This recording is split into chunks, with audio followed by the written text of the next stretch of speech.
Gaurkoan, proposamen argia, laburra eta zehatza ekartzen dugu ganbera honetara. Alderdi bakoitzak abiadura handiko trenaren inguruan duen jarrera alde batera utzita,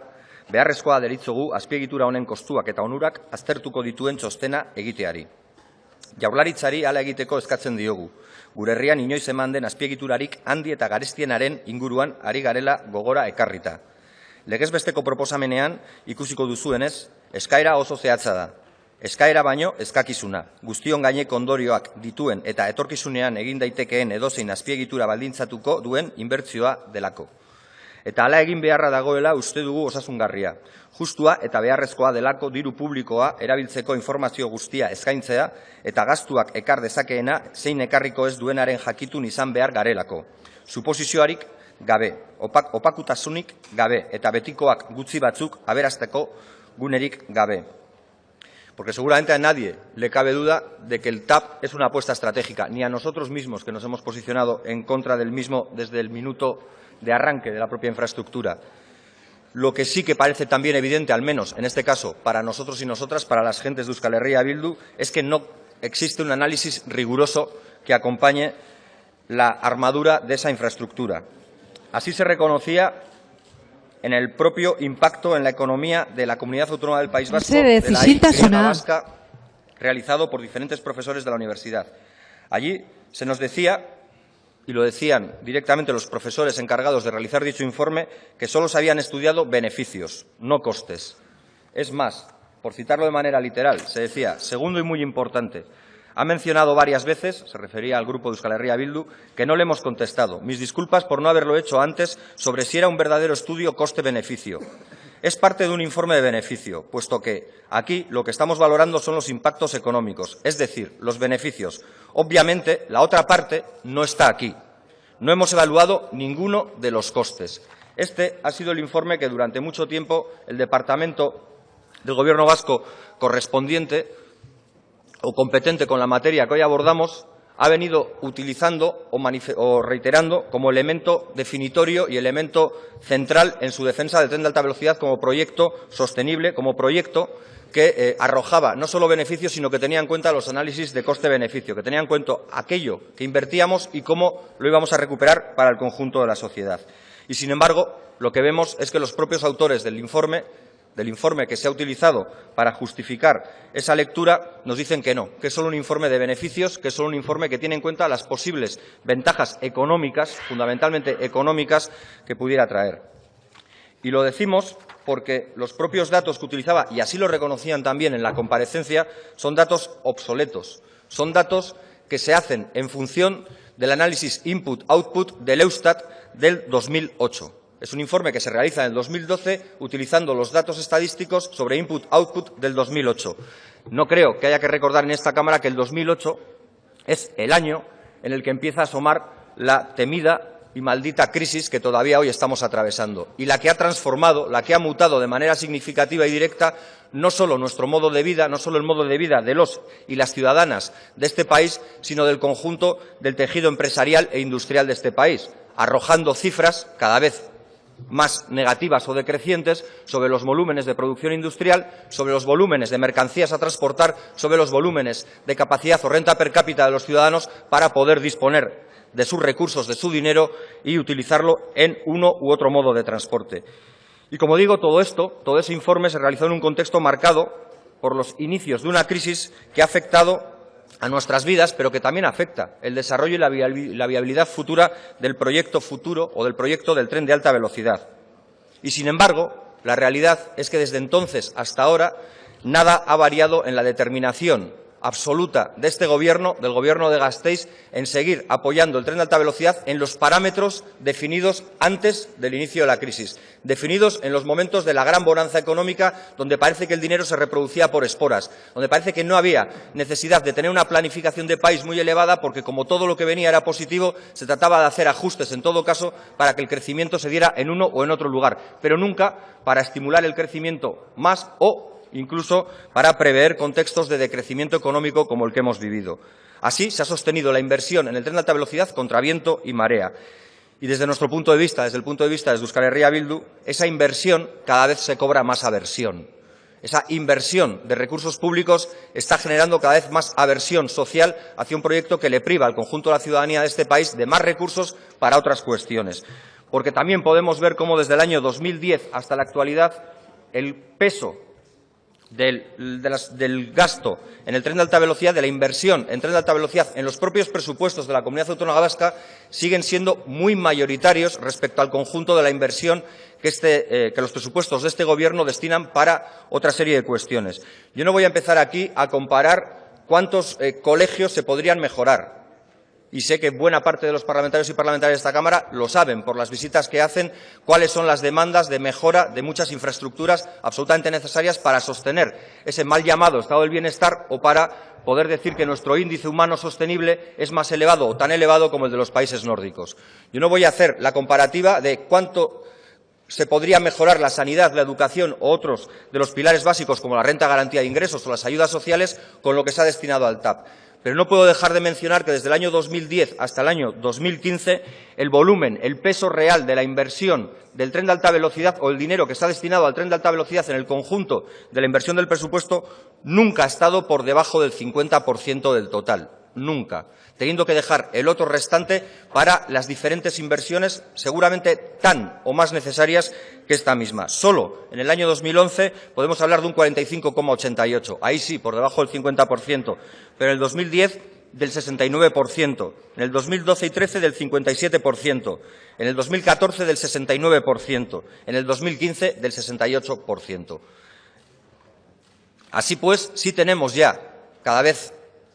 más y modificado al alza una idea real de lo que va a costar construirlo, pero seguimos sin saber cuánto va a costar mantenerlo. Y en una macroinfraestructura como las del trazado de alta velocidad, tan importante como lo que va a costar es saber lo que nos va a costar mantenerlo, sobre todo cuando vemos la realidad no ya del país vecino, porque por desgracia todavía somos parte de esa estructura, cuando sabemos que en el Estado español las líneas de alta velocidad están teniendo que ser subvencionadas o sufragadas con dinero público para que arrojen unas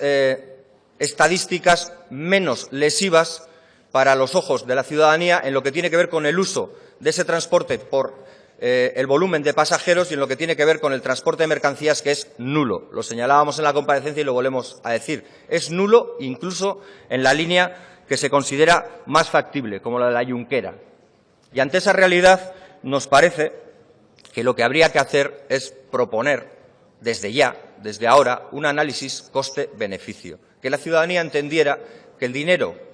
del que se le priva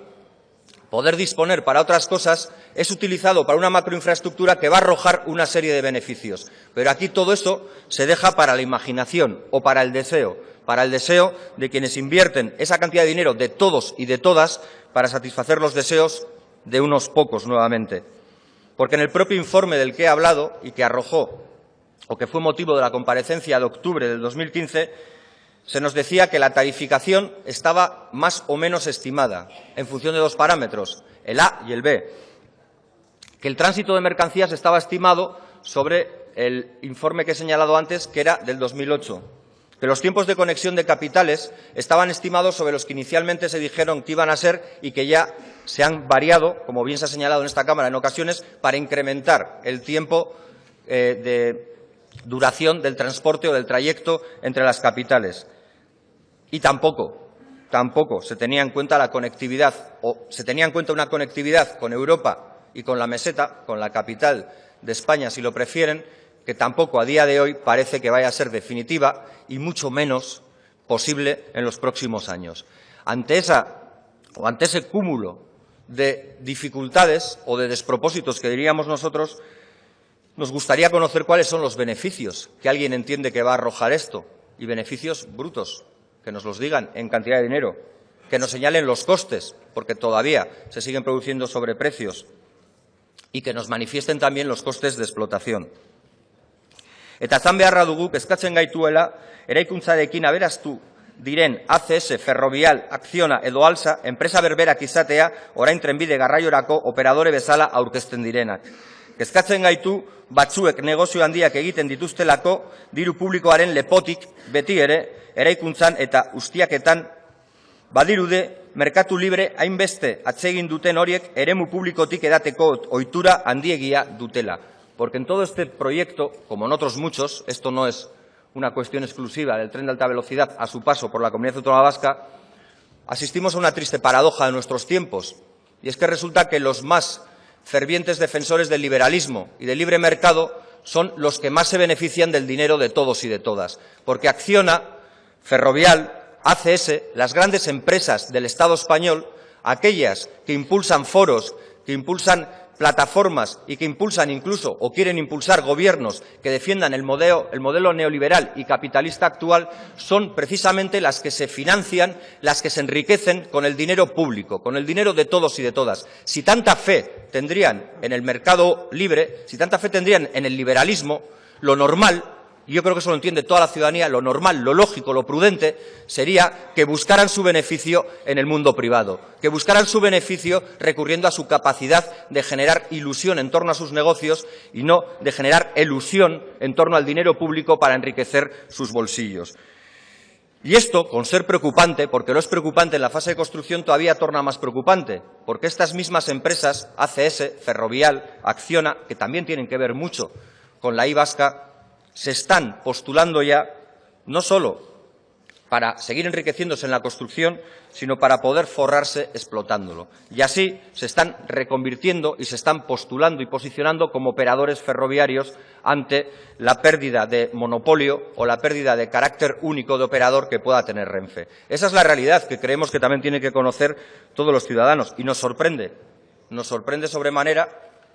que en este contexto el Lehendakari, entiendo que en representación del conjunto del Gobierno vasco, pida hacernos con toda la gestión presente y futura del tren de alta velocidad, sabiendo, como sabemos, y así lo dice FEDEA, por ejemplo, que quizás pueda ser entendida como una asociación de parte, que este corredor, el corredor del norte, será el menos rentable de todos los corredores o de todas las líneas de alta velocidad dentro del Estado español. Si sabemos lo que está pasando en la Madrid-Sevilla, por no hablar de la del Mediterráneo, si sabemos que están teniendo que ser sobrebonificadas con ayudas a la tarificación para que pueda ser usado por más viajeros y pueda parecer algo más rentable de lo que en realidad no es, si además cargamos con esta realidad, ¿cuánto dinero público más tendremos que destinar para hacer que en el TAP pueda viajar más gente? A nosotros no nos salen las cuentas. Pero no es solo FEDEA. También Bruselas señala esta misma cuestión. Bruselas señala que el Ejecutivo Comunitario acusa a España de seguir con un modelo en el que las grandes empresas, las que he mencionado hace un momento, han conseguido privatizar los beneficios y socializar las pérdidas, a pesar de ciertos retoques positivos en la regulación. Esa es la realidad que envuelve toda la economía en el Estado español y de la que parece que no podía ni debía abstraerse el trazado de alta velocidad. En el trazado de alta velocidad de la I vasca, según el informe de FEDEA, ni se recuperan los costes de inversión ni se recuperan los costes de explotación. Es, por tanto, un agujero negro que vamos a tener que soportar. Por eso, la Comisión Europea recomienda que se hagan informes análisis de coste-beneficio. Y lo que choca, lo que es realmente paradójico, sobre todo en la Comunidad Autónoma Vasca, donde con tanta celeridad y a veces con cierto toque de realismo marcamos distancias con lo que se hace en el Estado español, tampoco nos preocupamos de hacer análisis de informe coste-beneficios. Y eso es realmente extraño, sobre todo cuando tenemos en cuenta lo que nos ha pasado con otras infraestructuras de calado en este país, cuando vemos lo que ha pasado con la Supersur o con la Eibar-Donostia o con los túneles de Archanda. En todas esas infraestructuras ha ocurrido exactamente lo mismo. Ha habido enormes desajustes entre el coste inicial y el final, y la I vasca tampoco va a ser una excepción. Y en todos ha habido demasiado desajuste entre la demanda estimada, la que justificaba la ejecución del proyecto, y la demanda real, la que finalmente utiliza el proyecto. Por ello, y para evitar seguir incidiendo y percutiendo en el error que pagamos todos y todas y que nos priva a todos y todas de más recursos para mejorar la calidad de vida, proponemos la siguiente propuesta: que se haga un análisis coste-beneficio que considere la vida útil de la infraestructura y estudie desde un punto de vista monetario también el impacto en el bienestar de la sociedad vasca y que se presente en esta Cámara en 3 meses. Konbentzituta nago, guztiok izan nahi dugula eredugarriak baliabide publikoak kudeatu eta diru publikoa gastatzeko orduan. Izan gaitezen ere, eraginkorrak guztion diruz ordaintzen diren azpiegiturak proiektatzeko garaian guztion onurarako izan daitezela. Besterik ez, eskerrik asko arretagatik.